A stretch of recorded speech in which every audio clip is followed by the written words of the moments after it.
All right, we'll go ahead and call the meeting to order. These things we pray in Jesus Christ's name. Amen. Thank you. I think what we'll do today, just briefly, we have some new members on our committee who've come in the middle of our term. And why don't we just go around the room and introduce ourselves? This is webcast, and so it'll help the people who are also watching this to know. So we'll begin with you, Jay. Well, tell me you're 29? Okay, good. Got it. Chad Nimmer, District 178. Susan Holmes, 125. Chuck Williams, District 113. Steve Harden, District 147. Y'all are too good. Hold on.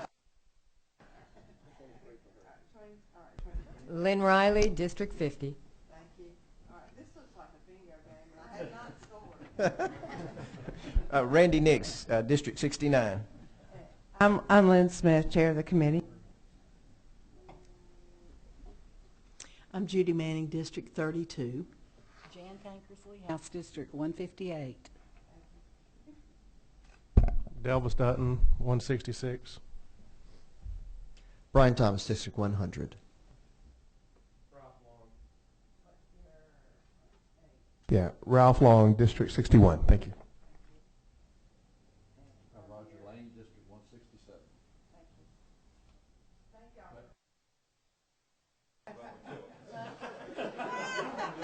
I've been trying to lose weight, but I didn't think I'd lost that much. And you know what? Your button is actually pushed. Turn off everybody else's. Doug McKillop, 115. Thank you. See, now, you're best to remember. Thank you. Today what we're going to do, and it's really an exercise for the committee as a whole when we begin each session, and that's to be familiar with the agencies whose legislation generally comes before our committee, and to be able to have some insight into what goes on, the issues that come up.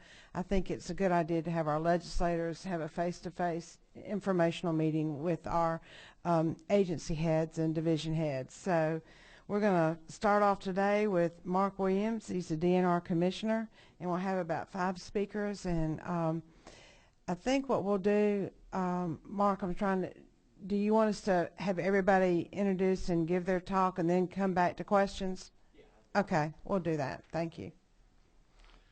Thank you, Madam Chair. It's great to be back with the earliest meeting, but #1 committee in the House. I used to serve here, and always enjoyed my time here, so thank you for having us this morning. That's not going to help. It is budget season, Madam Chair. As a brief overview for some of the new members, DNR is a large agency, and we're charged with managing Georgia's cultural, historic, and natural resources. We have 1,600 employees with 4 working divisions. There are parks and historic sites, which is located over in the Twin Towers, coastal resources, which our office is located down in Brunswick. Right before you go across the big bridge to Jekyll, the gray glass building over in the marsh, wildlife resources, which is located at Social Circle, and historic preservation, which is located, if I can get orientated, in this building right over here. What street? Washington? On Washington Street. I get those streets mixed up. Although environmental protection is a division of DNR, the director answers directly to the governor, as I do. And so I believe Director Turner will be coming at a later date to give the EPD briefing. Since this time last year, we've unfortunately had to reduce the number of divisions. Last year we had 5. Our sustainability sector was reduced down from a division to a program that is now housed in the administration office, in the commissioner's office. Despite tough economic times and a budget cut of approximately 31% in the last 5 years, our department still strives to provide the same level of service we always have to the citizens of our state. I anticipate that you will be seeing a good bit of me and my staff, and so I'd like to take a minute just to introduce you to some of the folks you will see. First, Lauren Curry. Lauren, if you'd stand. Lauren is our Director of Public and Governmental Affairs. And then we have Ben Stowers, who also works in our Public and Government Affairs office. If there's anything y'all need, please do not hesitate to call me. And at this time, it would be my pleasure to introduce our first presenter, and that is Miss Becky Kelly from our State Parks. Thank you.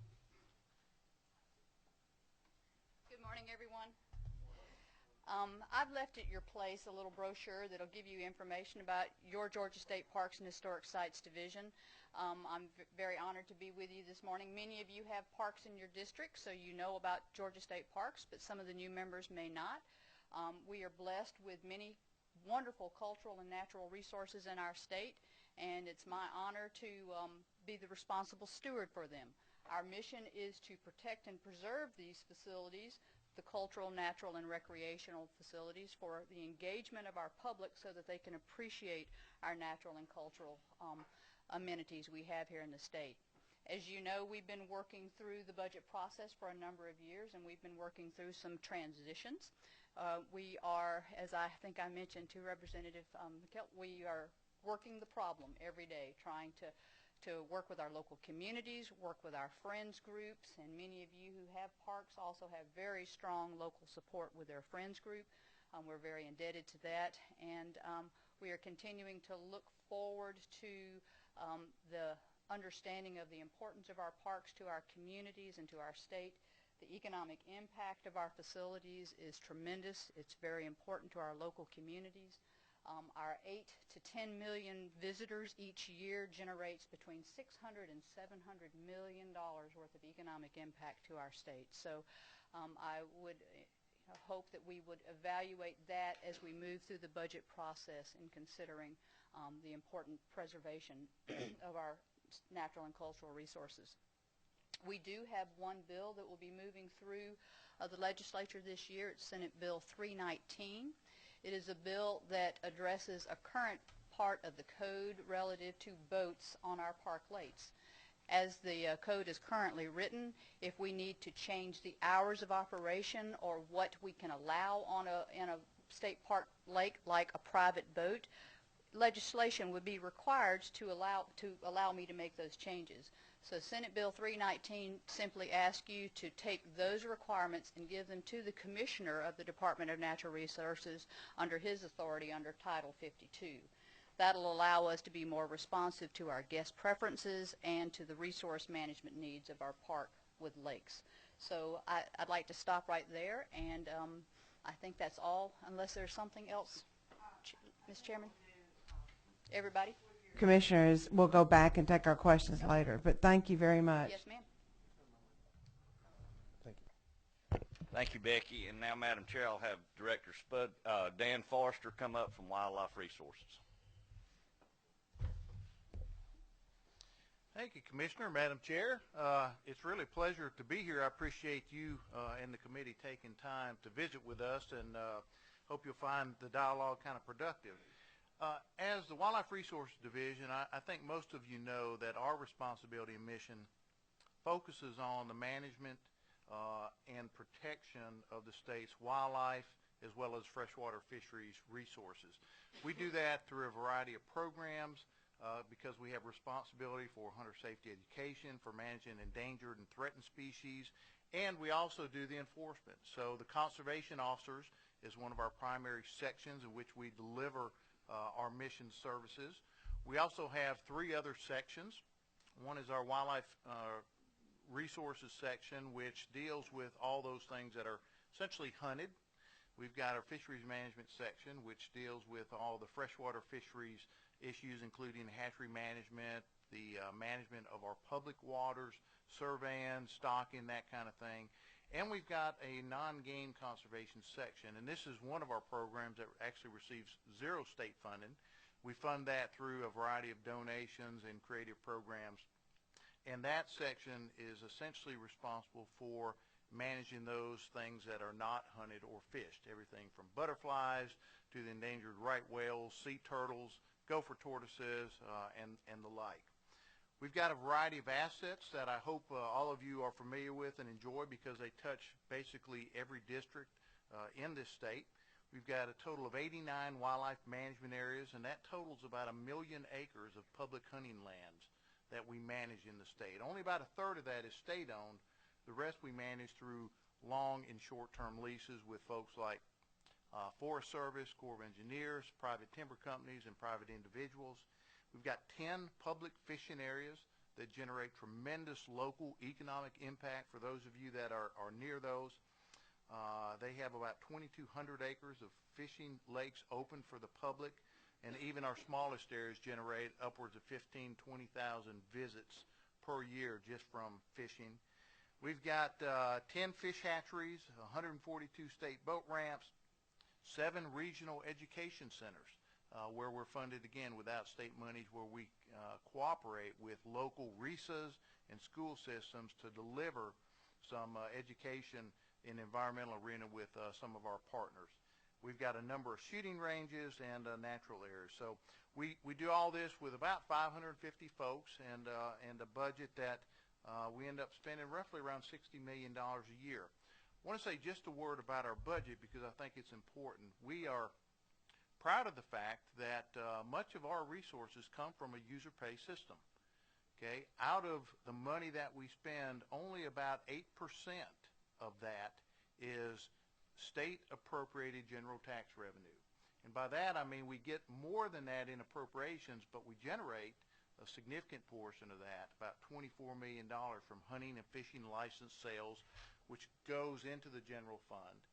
And the rest of our expenditures come from the bulk federal dollars, much of which is a federal excise tax on hunting arms and equipment, fishing equipment, and a tax on outboard motorboat fuel.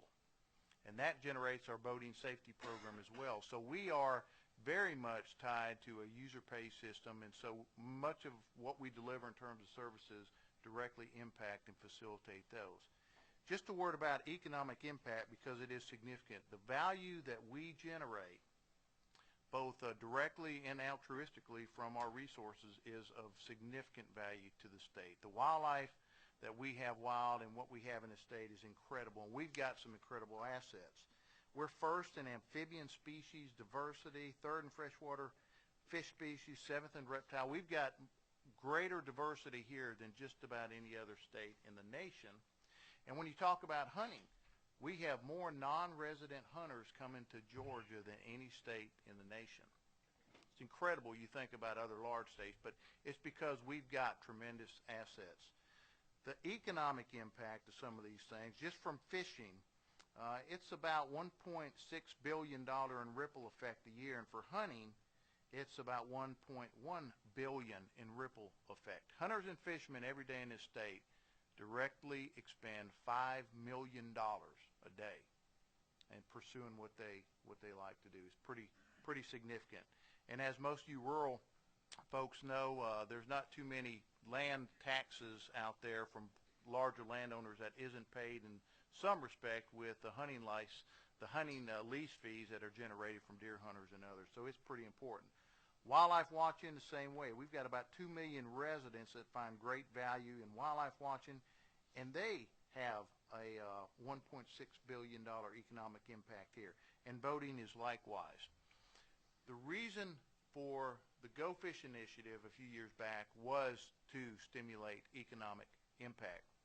We had not invested in some tournament facilities, and the first tournament facility that was completed in Hall County, its first large tournament was a $23 million economic impact event, the largest bass tournament in the nation, the FLW tournament. And they were so happy with bringing their 10,000 folks at the final weigh-in at the Gwinnett Arena that they're coming back again in August.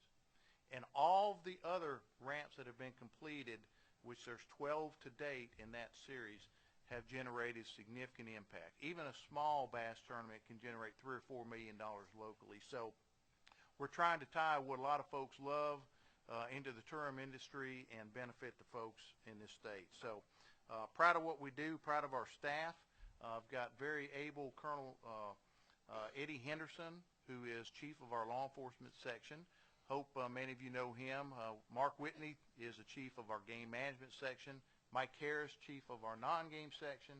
And I've got John Biaggi as chief of our fisheries section, all with advanced degrees and are very well esteemed in their circles of profession. The last thing I'd mention is simply some legislation. We've got one piece of legislation that we're sponsoring, and it has not been dropped yet, but it has to do with our interest in communications. In this era of social communications, we've got a lot invested in text capabilities, email capabilities, some pretty gee-whiz kind of stuff where we could send a licensed purchaser a text saying, your license is going to expire next week. If your credit card number is still XXXXX214, hit reply and you can purchase a renewed license, and make it so simple for folks. And we can have them sign up for communications. Chuck wants to apply for an alligator hunt. The representative might get a notice a week in advance so he doesn't miss the deadline and say, Dan, you let me forget again. So those kind of things would be great to do, but we've got great apprehension with our customers in wanting to give us that information, because right now it's open for public record. We get so many requests, and folks are bombarded so much with ancillary information because they've given us their information. We'd love to see that protected only for that use. And there is some precedent for that elsewhere, but we think if we do that, we can serve our customers very surgically, very thoroughly, and do it without risk to them, and I think it'll be a benefit to them. So with that, Madam Chair, I'm going to conclude my remarks, and I look forward to discussions in a little while. Thank you, Dan. At this time, I'll have Dr. David Crass from Historic Preservation.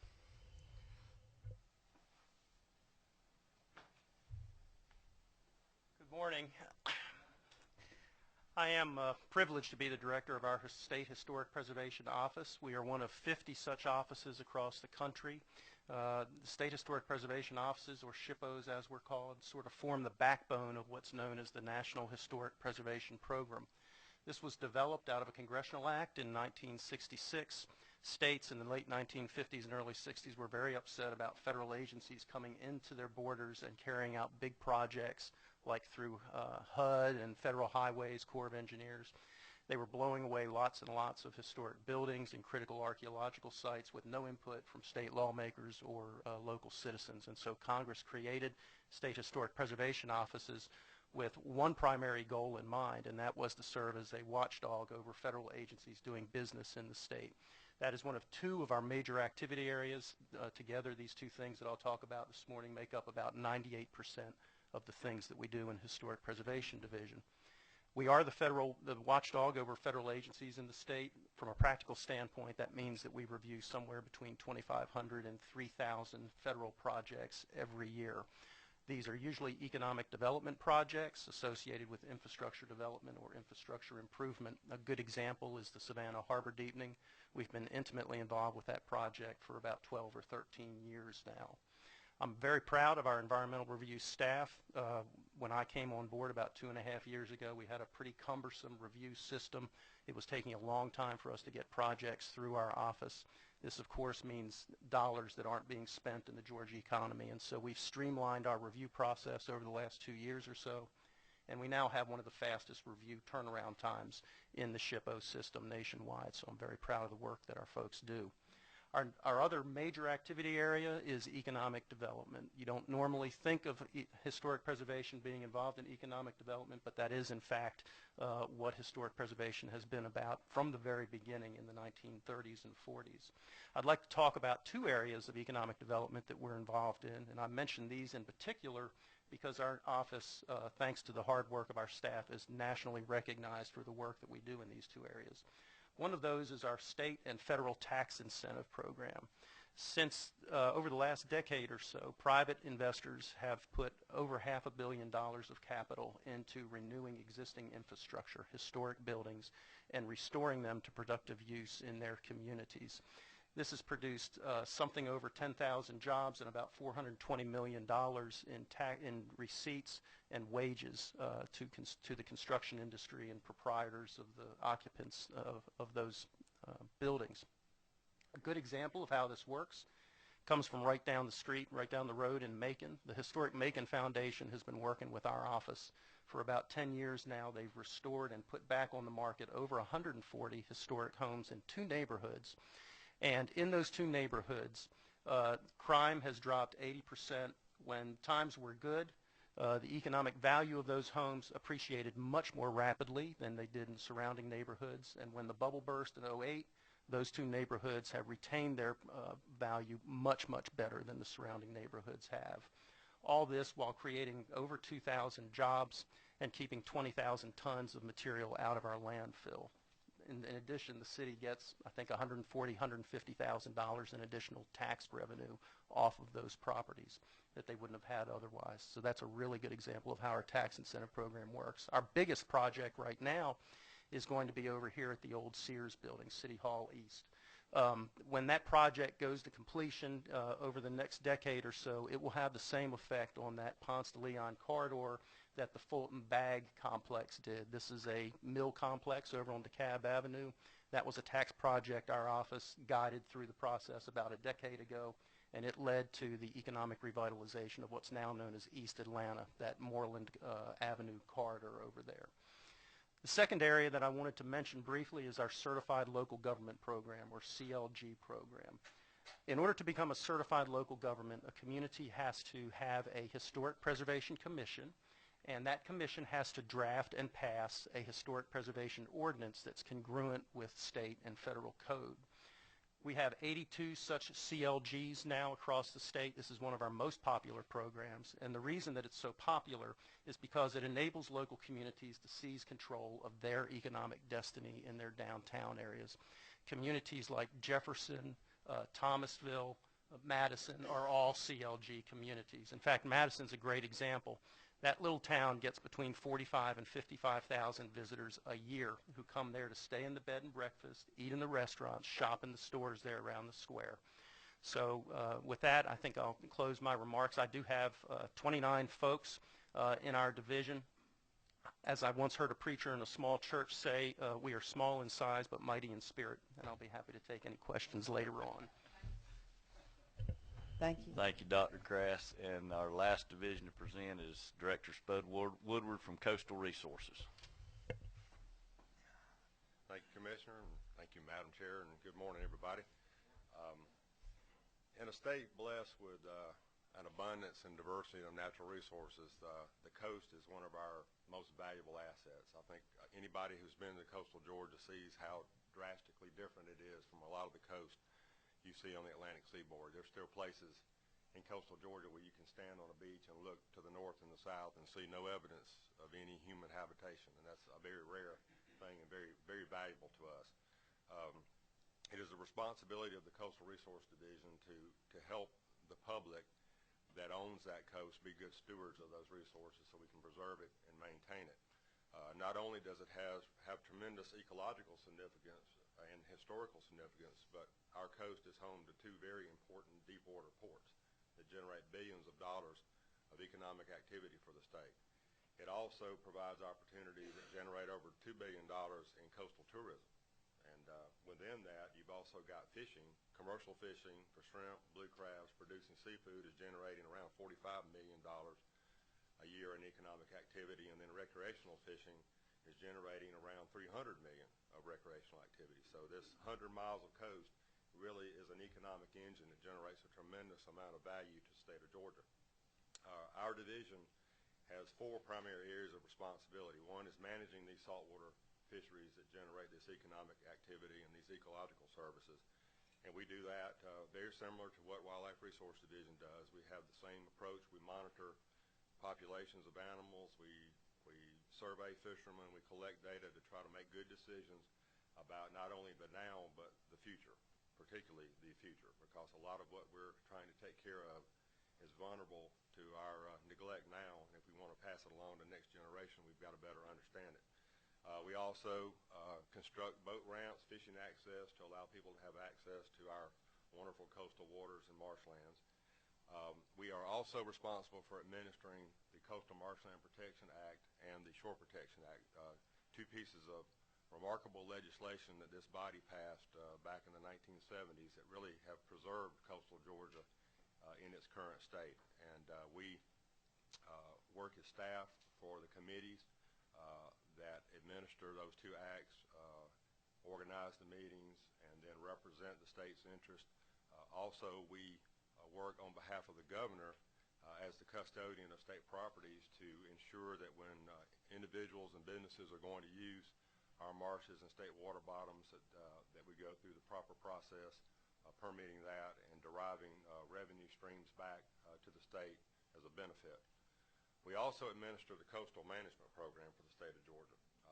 This brings in several $1 million a year to the state of Georgia, about $1 million of which we pass directly through our agency to coastal communities, to academic institutions, to do projects and activities that help protect and conserve our coastal resources. And they are as varied as helping a small city like Hinesville improve its stormwater management, to funding a research project at the University of Georgia to better understand freshwater flow to our estuaries, and it's everything in between. So we pass that money through and administer it. We also are responsible for the 10-acre Coastal Regional Headquarters campus, which we share with the U.S. Coast Guard, Station Brunswick. They have a very important mission. They use our dock facilities and all to complete their mission, which is everything from search and rescue to port security. We have 58 full-time employees and an annual operating budget of around $6 million. Of that budget, state funds comprise about $2 million. And that's about 40% less than what we had in fiscal year 08. So we're doing like every other division of the department. We're leaning up. We're learning to work smarter and to do things more efficiently. We have one piece of legislation this session, and it seeks to streamline and consolidate some routine management authority for saltwater fish into the Board of Natural Resources. Currently, there's a lot of what we consider routine fish management, size limits, quantity limits, seasons, and things that are still in statute, and they would require action of the full legislature to do what we consider to be routine management. We have been working with Representative Roger Lane on this. We do not have a bill yet, hopefully next week. It's a fairly comprehensive bill, but it will shrink down a lot of superfluous and archaic language that's currently in code, streamline it, bundle it, and put it in the place where there's the ability for the department to react quickly based on factual information, but also ensure that there's accountability and oversight from the legislature. And Commissioner, in just a second we'll take questions, and I'm not sure of quite the format, but I guess if you're... You want me to have them come sit Yeah, in these have your chairs? division chairs come up. Again, we certainly appreciate this. It's always very informative to be reminded or to hear for the first time what these different agencies do. To let you know as well that we have another committee in the House that's called Game Fish and Parks, and that is chaired by John Burns. But our division directors are here today because sometimes all this legislation crosses over and ends up sometimes in natural resources, sometimes the other way. But I'll just open it up for questions, and let's see, we have about 15 minutes left, I think. Let me check. Okay. If you would just ask one question and then we'll pass it on, give another legislator a chance to ask, and I'm going to try and keep this in the way they were punched. I'm going to go with 21 first. That's me. Okay, identify yourself and then. Yes, thank you, Representative Randy Nix. I really don't have a question, but I want to congratulate y'all on what you do. I have defended a number of times the Go Fish program. There's always been somebody, well, why are we fixing that? The commissioner was in LaGrange. You talked about the fishing tournament in Gainesville. In little old LaGrange, we had 7,500 people for the tournament, and we probably got back 3 or 4 times what went into that ramp in one tournament. So investments in our natural resources are economic development for the state of Georgia, and I really appreciate what y'all do. I have used y'all as an example from people that have complained about how they've been cut. I know y'all have been cut 40% or more. And you've done a lot with very little. But I grew up in Alabama. I did not know the Georgia coast, but you described that Georgia coast, and that is just absolutely amazing. Now, I do have the benefit of being married to a biology teacher, so I get drug around to places I didn't even want to go. But I really applaud y'all for what you do and appreciate it, and really I speak with one voice, but we need to support what you do because it does bring those people in, and those people come and they spend money, and I don't think I've ever found one that was disappointed with what they found in Georgia in terms of these resources. So I congratulate y'all. Thank you. Thank you. And our next person is 22. Again, identify yourself. Thank you, Madam Chairman. I'm Tom McCall. This is directed more toward Director Kelly, I guess. And if everybody will look in their pamphlet at the map with all of the state parks and historic sites on it, and considering the fact that everybody's talking about $5 gas, which I hope is not going to be, the word staycation is going to be used more and more and more for people in Georgia. And if you look at the way the parks are scattered over the state, they are conveniently located to anybody in the state of Georgia that can get to them and back home on less than a tank of gas. So my point is it not true, while it is wonderful that a state park can make money and turn money into DNR, that I personally don't necessarily think they have to make money, because they were built with taxpayer money for the people of Georgia. And I just want us to remember how important these state parks and historic sites are to the state of Georgia and the people that use them. Thank you. I want to point out one thing. There's a Friends group for the state parks. If y'all don't know about that by now, but I think now more than ever it behooves us to do what we can in our personal lives to support our different state resources. My family absolutely loves it. We get our money's worth the very first time. So thank you. Number 24. Thank you, Madam Chair. And I also would like to direct a question to Director Kelly. But first of all, let me say that she has been a big help in saving our state parks. She helped work with us in my area, I know, and we were able to pull the people together, and it works very well. And I want to thank you for your work with the state parks and with the Friends. The question I had was the bill that you say will allow better regulation of boat activity within state parks. Could you be a little more specific on what that does? Yes, sir. Senate Bill 319, when you look at the code, it specifies that we can allow people on the lake at 7 a.m., but sometimes people like to fish earlier, and right now I'm restricted as to the rules and regulations on how people can enjoy our boating activities. Some of our parks restrict private boats because of the size, and we want to be able to be more responsive to our guest services. So right now, if I was asked, or if I needed to change a rule, I would have to come forward through legislation to make that change. This bill will allow those kind of rule activities to be a part of DNR's process under Title 52, where the commissioner has the authority to regulate activities on water areas. So it just moves that from legislative mandates to the Title 52 authority. Okay, so basically this would allow you to be less restrictive of boating. Yes, sir. For example, I know that Representative Dutton, in your area you have Gordonia, Lottamaha. Right now we cannot allow private boats on that lake. Or we don't allow at High Falls. There are restrictions on that lake is surrounded by residential activity, but there's restrictions on swimming in that lake from the park, but it also rolls over to the private property, and that's onerous to the local community. So those kind of things that were put into that code, we'd like to be able to manage it better, be more nimble in our response, and provide greater access to our resources. So the bill just allows, it doesn't specify any particular action on any particular lake, because we'll work through the community and work through our stakeholders when we make those adjustments. It just allows the latitude for the Department of Natural Resources to make those changes. Thank you. Thank you. The next number is 8.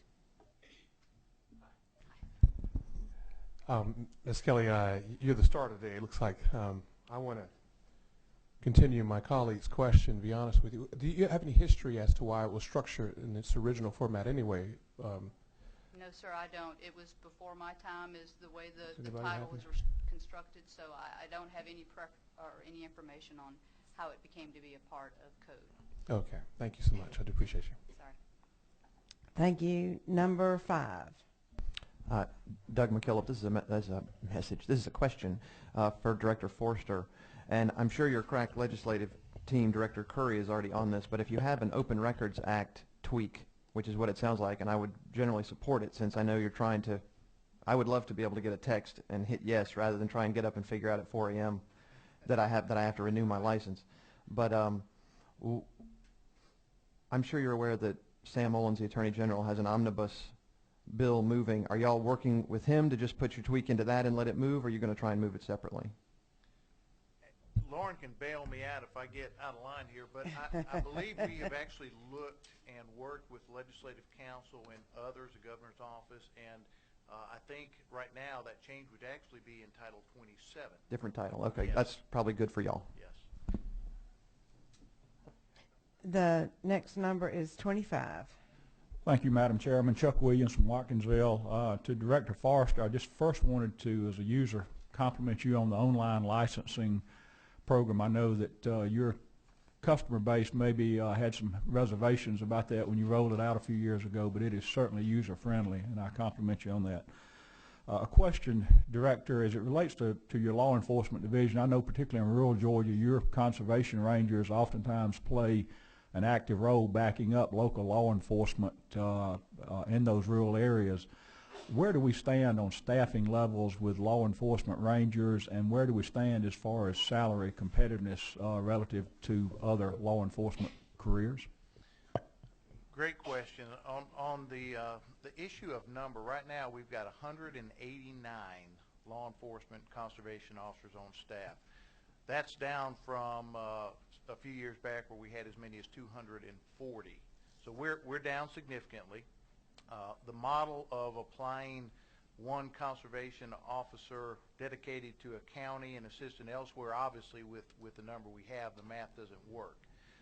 And we've had to focus a lot of our attention, particularly during the summer and peak times, on lakes because of the volume. We've got some of the highest used lakes in the nation with Lake Lanier and Allatoona. So we have to apply a lot of effort there just for public safety. So we're stretched. We're kind of complaint driven, if you will.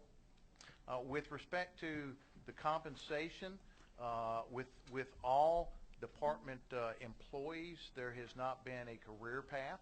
So our salaries, while comparable with other enforcement agencies at entry level, once you get beyond that, levels of experience and promotion, we're way behind State Patrol, for example, relative to that, because we don't have a path.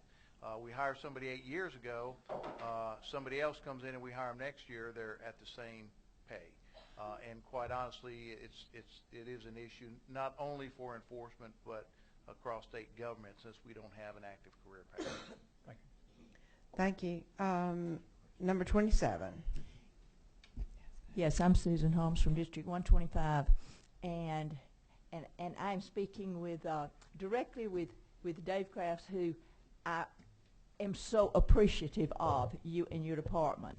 My hometown of Monticello has benefited greatly from historic preservation, and we were taught early on by this group of wonderful folks that historic preservation is indeed economic development. We are certified local government in our city. It's made a huge difference. We have people who want to come to Monticello just to see wonderful preservation projects that you all have helped us do. So I thank you for that. My question is this. I know that your African American Studies program is being cut, and I'm interested to know why that program in particular is the one that was slated to be reduced in size, and if there will be positions lost, if the entire program will be deleted, or exactly what the status is, please, Sarah. Sure. As I mentioned in my earlier comments, about 98% of what we do has to do either with federal and state compliance or economic development directly. The African American program is the one area that has been identified as a non-mandated activity. And so, you know, that is the only area where we're not carrying out some sort of federal or state mandate. In terms of the impact of that reduction to our staff, the number that was attached to that is going to mean that we will lose somewhere between 3 and 4 additional staff people. We're down 8 positions over the last 4 years. Who determines mandate? I mean, who determines that? Is that a federal mandate or? Either federal or state code, yes. Because And we have many, like the CLG program, for Yeah. instance, and the tax program, and our compliance work. Those are all contained in the National Historic Preservation Act, so those are federal mandates to us. We also have mandates in state code that have to do primarily with how we exercise stewardship over DNR cultural resources. So, for instance, we work very closely with Dan's folks and Becky's folks Yes. to ensure that our agency doesn't unwittingly do something that would harm cultural resources that we are stewards of on behalf of the public. Thank you very much. One more thing I'd like to say is, Becky Kelly, thank you so much. You are the most accessible lady I know, and I thank you so much. I've got 3 state parks in my district. I have a lot to learn about state parks, and Becky is always available to answer my questions and give me good information. Thank you very much. One last question, number 8, and then I have a few announcements to make. My question is directed for Mr. Cross. I want to tell my colleague over there, thank you for asking you that question. As you see, I'm an African American. We'd like to see more. What I would like to see more about why you chose to cut the funding on or whatever with that particular program. Because if you look around the room, sometimes we get left out of things. Yes, yes, And you do. so I just want to go over that and make sure that all our I's are dotted and T's are crossed, so that we won't have anything embarrassing going on in our Yes, state parks. I understand. I appreciate everything you do. Thank you. Yes. Well, our African American Heritage Preservation Program was the first in the nation. So we're quite cognizant, quite sensitive to that. I remember being a kid in elementary school and going out to some of the state parks and looking at, it was in North Georgia, I guess, off of Oconee, near Lake Oconee over there. Some African American historic stuff or whatever. I'm completely outside. It's been a long time. It's a foggy memory because I was a child. But is that the only program that you could? Because Georgia is basically very historic as far as civil rights movements with Atlanta and things like that. Did you let anybody else know that you were doing that or cutting those particular things? Because first I heard about it on the, well, this committee would be the origin of where Yes, I hear something, but yes, that is correct, and this came about as a result of the budget process. I understand that, but where has that been? I mean, has that been talked about? I mean, It has openly. has certainly been talked about internally, and yeah, I believe those public discussions seem to be beginning now. Okay, okay. Well, I would like to be kept abreast of all the public discussions. You will be. Okay, thank you so much. I do appreciate you. We do have one last question, number 11. I just wondered, was it a recommendation from the department? Or was it a recommendation from the governor? Do you remember? Would you like to tell me later? Perhaps so. Perhaps so. And possibly some of these questions could be directed to the appropriations process in that category. That might be where to find the specific knowledge of funding. So that's an area. Mm-hmm. All right, you're number 8. Is that the only program that was that wasn't federally mandated that you are cutting? That is the only What program was in that? HPD that doesn't have a federal or state mandate. That is correct. It was created in fiscal year 2001 through an appropriation by the legislature. Is that the only African American specific program that you have? Yes, it is.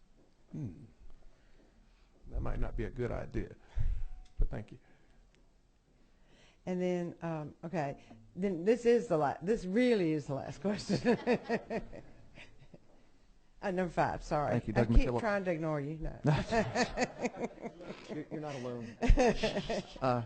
I'd just like to tell Director Crass, I personally, through a business and some partners, did a $1.3 million historic restoration preservation project in Athens and got not only the state but the federal credits and the local tax freeze.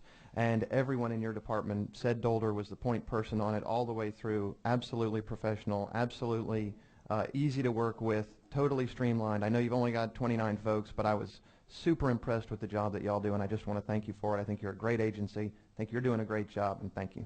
Thanks. You gave me a great opening to mention something which I forgot to mention earlier, which is in connection with our economic development activities, the Georgia Municipal Association helped us produce this independent study about a year and a half or so ago. What we were trying to do was establish some metrics on our economic development activities so that we can track our progress in those things, and I'll be sure that your committee gets copies of these. Thank you. And then just a few housekeeping things here. First, I want to thank Commissioner Mark Williams and then thank all the directors for this information. I think I've heard everything. When I've heard another presentation, I learn something new every time. And I think all of us here are very appreciative of what you do for the citizens of our state. So even in these difficult economic times, maybe it's more important that we pause and say thank you for that. And I don't know how to make these introductions, but I'm going to have a little bit of fun here. Buck Dixon is our senior.